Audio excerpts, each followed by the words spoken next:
Okay, ang ating panonoorin ay galing sa Pinas, Outsider. Good news ngayon, Ted Filon, sinupalpal si Barbers, Luistro, Ridon. Wala kayong matinong witness. Ayan po ang ating panonoorin ngayong araw na ito. Ito yung gusto ko yung tipong kapag nag-i-interview may kasamang banat. Si Ted Filon lang yan, is in the house, yaw. Panoorin na natin, wala nang paliboy-ligoy. Pinas Outsider mga kapatid, ilalagay ko yan sa description. Maraming salamat po. Simulan na natin ito. Mag-factual lang tayo na diskusyon dito, baby girl. Ano ho? Sige, partner. Article 4, kanina nga po binasa ko and yung nga ako, naniniwala ko na ang ating mga kagalang-galang na mga senator judges binabasa itong mga kopya ng articles of impeachment na ito na inihain sa kanila. Alam nga naman, hindi mo pa nababasa yan. Dapat naman sana, no? Trabaho nila yan. O hindi man po sumangguni sa kanila pong ika nga ni ate, mga abogado na ating mga staff, no? Dapat. Binasa ko nga kanina, ano ho ba ang nakasaad sa Article 4? Ito ha, Aaron, kanina pinag-uusapan namin ito eh. So, ang sinasabi po dito ng prosecution, Respondent Vice President Sara Z. Duterte committed culpable violation of the Constitution. Nilabag, tahasang nilabag ng ating Vice Presidente ang ating saligang batas. At siya ay gumawa ng high crimes. Yang high crimes na yan, hindi po yan yung mga, di ba, hindi ito, as in, ano man. Medyo broad po ang konteksto dyan. At yung pong high crimes na yan, Kasi pag sinabing high crimes, ay po siya, napakatindi mo na nun. ginagamit po madalas ng mga batas na iba't ibang mga bansa tungkol nga po sa impeachable offenses. Basically po, pwede pong sabihin natin na yan po ay breach of public trust, abuse of authority. Marami po yung maaaring pakahulugan, ika nga po, no? Huwag ko tayo masyado mataranta doon kapag binanggit ng mga high crimes sa salita. And kasi pag sinabing high crimes, ang pagkakaintindi ko, high crimes, mukhang napakatindi, mukhang ang daming tinumba. Parang gano'n, ano? BP Sara, ang daming tinumba. Parang gano'n ang pagkakaunawa ko pag sinabing high crime. So kaya marami kang ninakaw, bilyon-bilyon. Yan, ganyan. Okay, dapat pag gano'n, marami silang ilalabas na ebidensya, di ba? raid public trust, kanya daw pong pinagtaksilan ang tiwala ng taong bayan by contracting, no, sa pagkokontrata for the assassination, sa pagpatay sa presidente, etc. Okay, by making grave threats and by actively inciting sedition against the republic. Nasaan dun? Hindi ko makikita kung nasaan dun yung sinasabi nilang high crimes na ginawa ni BP Sara. Ano? Alin dun? Yung ba yung pagbabanta na kapag ako may nangyaring hindi maganda sa akin, ako namatay, si ganire at si ganito ay ganyan. High crimes na ba yun? Hindi pa nga activate kasi buhay po eh. Tsaka bakit sila, ito ang tanong ko lang bakit ho sila natatakot? Hindi naman sila, wala naman silang plano kay BP Sara. Ngayon ikaw, kung may plano ka talaga kay BP Sara, abay talagang magigilty ka kasi hindi mo mapatumba si BP Sara kasi may magpapatumba din sa'yo. Diba? Ganon ka utak si BP Sara eh. Kaya naisip ko, bakit galit na galit sila? Wala naman. Bakit? Matutumba ba si BP Sara? May magpapatumba ba kay BP Sara talaga? Bakit galit na galit kayo? Yun nga iniisip ko mga kapatid eh. Kaya, napakaganda ng ginawa ni BP Sara na kapag ako natumba, may mangyayari kay ganito, nag-hire na ako ng bla bla bla, ganyan. So, inis na inis sila. Ngayon, kung ikaw wala kang kasalanan, kampante ka kasi hindi mo naman ipapatumba, di ba? Depende na lang kung talagang ipapatumba mo. Hindi mo na mapatumba kasi hindi mo alam kung sino yung hinire ni BP Sara. Kung sakali, di ba? Tuloy tayo, no? So ano pong mga elemento nito? Paglabag sa ating saligang batas, pangongontrata daw po ng papatay, at paghahayag ng mga pagbabanta na siya nagbubunga ng sedisyon, paghihikayat sa publiko na mag-aklas, no? Pabaksakin ang gobyerno. Mag-alsa. Mag-alsa laban sa gobyerno. Yun po yun eh. Itong articles of impeachment eh. So puntahan natin, saan ang gagaling ito? Diba? Doon sa video ang pinagmumulan nito. Yung pagbabanta, yun lang. Wala na silang ebidensyang iba pa. Yung video na, napanood natin.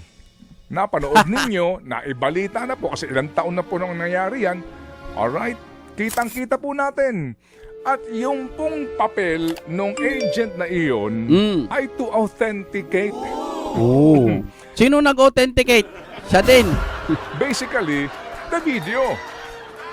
So yung pong agent kahapon, mawalang galang lang, siguro nga gusto nilang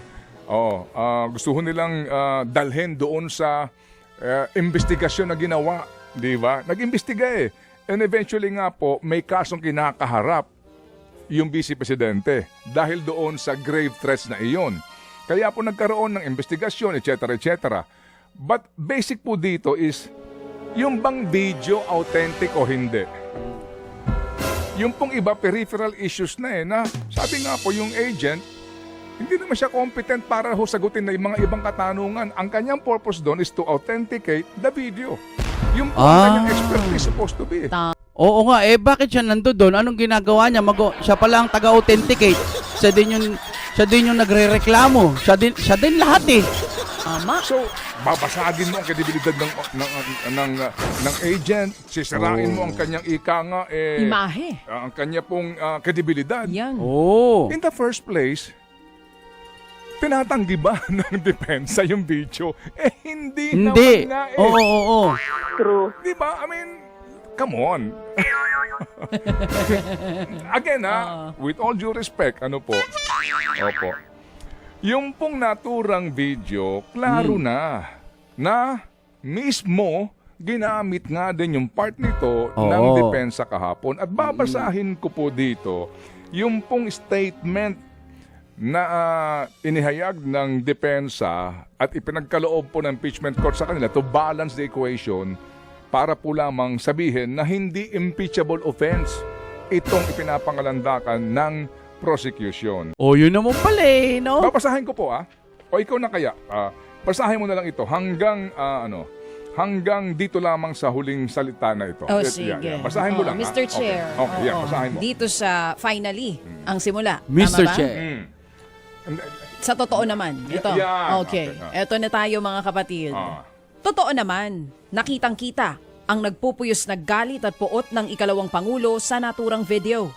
But if we watch the whole video and really listen to what she was saying, we will hear and understand that her rage was really not against any one person, but against the massive corruption by other individuals that she saw firsthand. And if we just realize the level of corruption that she was exposing that day, mapapamura ka talaga. Hindi pa naranasan ng ating bansa ang bigat ng korupsyon na ikinuwento ni VP Sara. Ngayon lang. Some may focus on the invectives. But this honorable court and the Filipino people must focus on the heart of what she wanted to expose and the amount of courage it took to do that.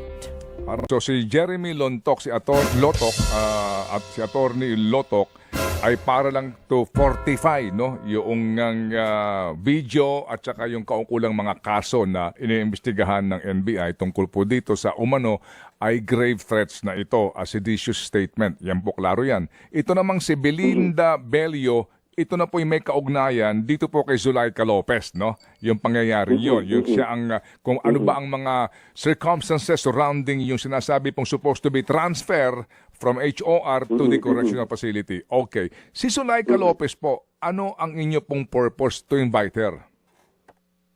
Okay.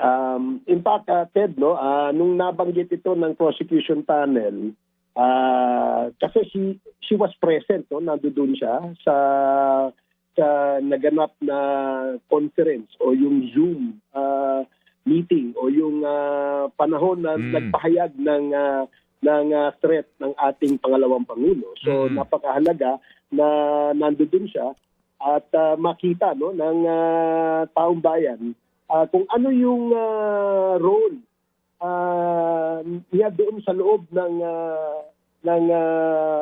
conference na yon o yung pagpapahayag, yung nasa loob ng video na yon. And we would like to get a picture kung ano yung circumstances surrounding the event, no? Kung saan nagkaroon ng ganung pagpapahayag ang ating pangalawang Pangulo. Okay. The rest would come in the form of questions that will be asked by the prosecution panel. Okay. So out of the picture na po si Director Matibag. Kino-consider pa rin, Ted, no? Kahapon nga na pag-usapan na maaring i-reconsider, no? Marami pa hong mga pag-uusap na ginagawa ang prosecution panel sa ngayon. Okay. Sige po. So, Kong Ace, I'm sure nabasa po ninyo mismo, no, yung articles of impeachment na inihain ng HOR sa Senado. At dito po sa heading mismo ng Article 4 na inuuna ngayon, ano po, inilatag po ng HOR itong mga katagang ito. If I may just read, pardon me, I beg for indulgence. Respondent Vice President Sara Z. Duterte committed culpable violation of the Constitution, high crimes, and betrayed public trust by contracting for the assassination of the President, the First Lady, and the former Speaker of the House by making grave threats and by actively inciting sedition against the Republic. Alright, so yan po yung ito yung klarong-klaro ho na sinasabi na kanila pong aligasyon. So sa ating pong pagkikinig dito po sa unang NBI agent, kulang pa ba? Ano ba ang gusto ho ninyong patunayan pa sa impeachment court to really impose ito pong inyong aligasyon na ito laban kay VP Sara? Well, gusto nating patunayan, no, na talagang merong pagkakaroon ng betrayal of public trust dito, Ted, no? Kasi nga ang pag-prove ng betrayal of public trust sa isang impeachment trial ay hindi parehas ng isang trial sa isang criminal offense na kung saan ay merong kang binitawang halimbawa grave threats or ang quantum of evidence dito ay hindi kasing bigat nung isang paglilitis sa isang criminal offense. So ito ay dapat makita ng taong bayan na merong ganitong klaseng paglabag, no, sa alituntunin ng ating saligang batas na ginawa ang ating pangalawang Pangulo. Siyempre, dahil nga merong culpable violation of the Constitution, ang resulta po nito, kapag ito'y napagtibay at napatunayan, ay ang mga parusang nakaakibat dito ayon sa ating saligang batas. Opo. Kahapon din po nabanggit mismo ni Attorney Ligutan na yung hitman na kinausap ni Vice President dito po sa pagkakataong ito ng kanyang statement sa live dito po sa kanyang online press conference ay ihaharap ng prosecution. Kumpirmado po ito, Congressman Ace? Ted, mukhang nasa nasa pag-uusap pa rin, no? Wala pang final diyan. Pinag-uusapan pa rin yan ng prosecution. Kung ito may nabanggit ni Attorney Ligutan, sa aking pagkakaalam, wala pa hong final dito dahil mahiwaga pa rin kung sino itong hitman na ito. kaya siguro hintayin natin yung final word from the prosecution panel. De, ang maganda lang yan, ipatumba nila si VP Sara para lumabas yung talagang magpapaded sa kanila. Yun lang aking opinion, ano? Kasi nga, nababaliw na sila sa sinabi ni VP Sara na pag ako, may nangyaring hindi maganda sa akin, basta ganun yun. May na-hire na ako, ipapatumba ko si ganito. Ngayon, kung hindi mo naman ipapatumba si VP Sara, bakit kailangan mong mataranta? Diba? Pwera na lang kung talagang ipapatumba mo. Hindi mo maipatumba kasi hindi mo kilala kung sinong magpapatumba sa'yo. Kaya pilit nilang gustong ilabas yung magpapatumba. Diba? Ganun ang nakikita ko dyan, mga kapatid. Siguro wala na tayong oras. Maraming salamat po sa inyong panonood. Kung trip nyo katulad ng mga ganito na may kasamang reaction video, kahit mahina na ho ang ating views, sana po itulungan nyo po akong makabalik ulit sa malakas nating views sa pamamagitan po kasi wala na po tayong sinusweldo. Hindi naman po tayo bayaran mga sir at mga ma'am. Ako'y humihingi po ng kahit konting tulong sa inyo. Nandiyan po ang ating GCash. Nasa description din po yan mga kapatid. Maraming salamat po sa lahat po ng tutulong. Nagurgur po kasi ang ating channel. Ibig ko sabihin, nagpalit po tayo ng pangalan ng 2 beses. Mali pala yun kasi masisira yung algorithm mo. Ayun. Siguro matagal-tagal pa bago pa makabalik. Kaya kahit konting tulong lang po. Maraming salamat po sa inyong panonood. Break it down.